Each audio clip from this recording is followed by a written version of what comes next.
আসসালামু আলাইকুম প্রিয় দর্শক, কেমন আছেন? আশা করি ভালো আছেন। আজকে আমি আপনাদেরকে দেখাবো কিভাবে চিকেন রান্না করতে হয়। তো আপনারা সবাই কম বেশি চিকেনটা রান্না করতে পারেন। আমি আজকে যেভাবে রান্না করলাম একবার বাসায় ট্রাই করে দেখবেন, আশা করি ভালো লাগবে।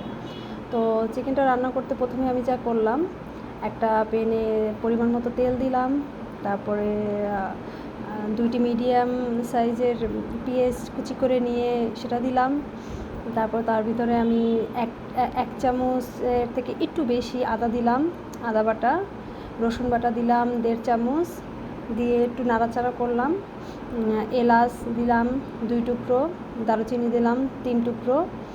তারপর আমি পেঁয়াজ বাটা দিলাম আমি 2 টেবিল চামচ, দিয়ে খুব সুন্দরভাবে নাড়াচাড়া করলাম। এরপর আমি দিলাম মরিচের গুঁড়া। আমার বাচ্চারা ঝাল খেতে পারে না, তাই আমি মরিচের গুঁড়া একটু কম দিয়েছি, আপনার পরিমাণ মতো দিয়ে নিন। আমি 1 চামচ দিয়েছি। হলুদের গুঁড়া দিয়েছি 1 চামচ। ধনিয়ার গুঁড়া, জিরার গুঁড়া দিয়েছি আধা চামচ, ধনিয়ার গুঁড়া দিয়েছি আধা চামচের থেকে একটু বেশি। তারপরে আমি একটা মশলা দিয়েছি, এটা আমার নিজের হাতে বানানো স্পেশাল মশলা। এটার ভিডিও একদিন আপনাদের দেখিয়ে দেবো।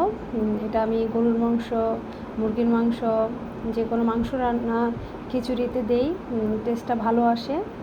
তারপর আমি ভালো করে এটা কষিয়ে নিলাম। কষিয়ে নিয়ে আমি মুরগির মাংসটা দিয়ে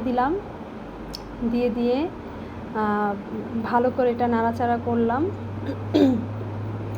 নাড়াচাড়া করে আমি একটা ঢাকনা দিয়ে এটা ঢেকে দিলাম। আমি চুলার আঁচটা লো ফ্লেমে রেখে এটা ঢাকনা দিয়ে ঢেকে রেখেছি।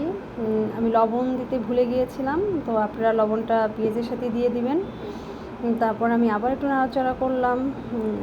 এটা চুলার আঁচটা লো থাকবে একেবারে। তো 10 মিনিট এইভাবে রেখে 10 মিনিট আমি লো ফ্লেমে রেখে তারপরে পানি দিয়ে দিব। যখন মাংসটা একটু হালকা সিদ্ধ হবে, আলু দিয়ে দিব। আমার মুরগিটা মিডিয়াম সাইজের একটা মুরগি নিয়েছি, তো আপনারা যদি বড় মুরগি নেন তাহলে আলুটা মুরগির সাথেই কষিয়ে নেবেন, আর মুরগির সাইজটা ছোট থাকলে আপনারা এটা মুরগির সাথে নেবেন। তো ভিডিওটি ভালো লাগলে শেয়ার করবেন, সাবস্ক্রাইব করবেন, আমার পাশে থাকবেন। আশা করি ভালো লাগবে। ধন্যবাদ।